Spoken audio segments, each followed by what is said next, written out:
Alright, pupunta tayo dito sa Dimasalang Falls. Narinig nyo na ba yung maingay sa baba? Yun yung falls. Yun tayo pupunta sa baba, oh. Yan. Yan ang Dimasalang Falls. Pupunta tayo doon. Ano mga kalakwatsers? So for another adventure, let's go.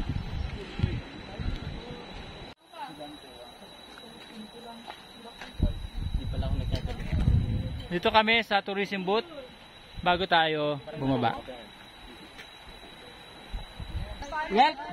Welcome to Dimasalang Falls. Tara na sa Aurora. Let's go. Halika na tayo. Libutin ang ganda ng Aurora. Sumama ka, tuklasin ang mayamang kultura. Teka, hindi ko nabilang. Tara na sa Aurora.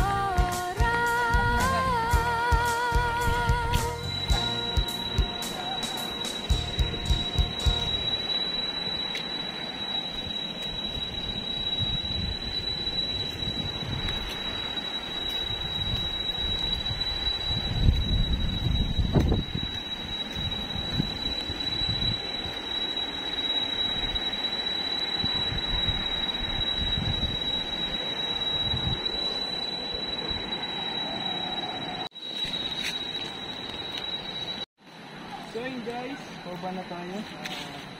Dimasalang, galing po ako. Ayan, steps. Ingat lang tayo dahil medyo matarik siya. Pero meron naman nga ulit.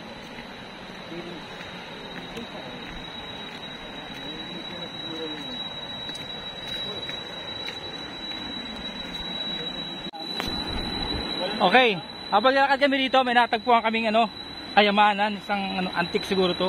Ito, ayan o. Grabe. Para saan yan, sir?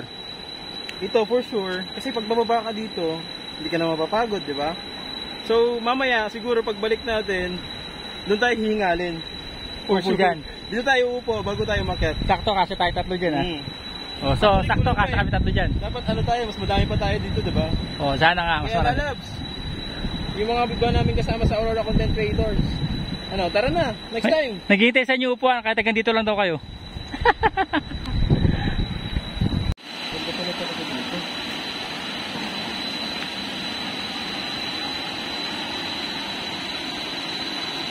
Kahit summer sir, hindi nagbabago ang tubig niyan.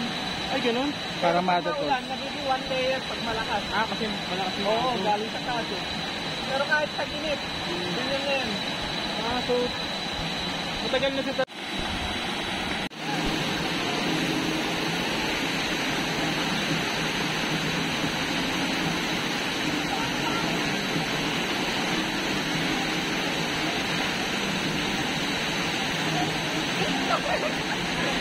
Dito? Taga Maya po. Nasa Maria? Sa uno po. Barangay Uno. Hindi pa uno kasi sa barangay uno.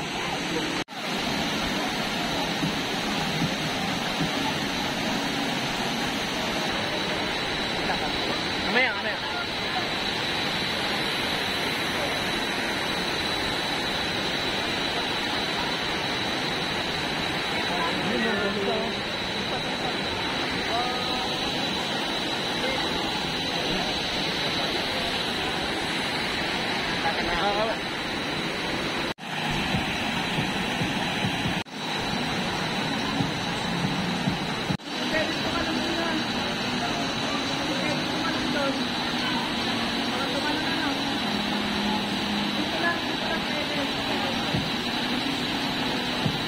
Hanggang sa aking pag-uwi ay narinig ko pa din ang tinig ng kalikasan. Napakasarap pakinggan.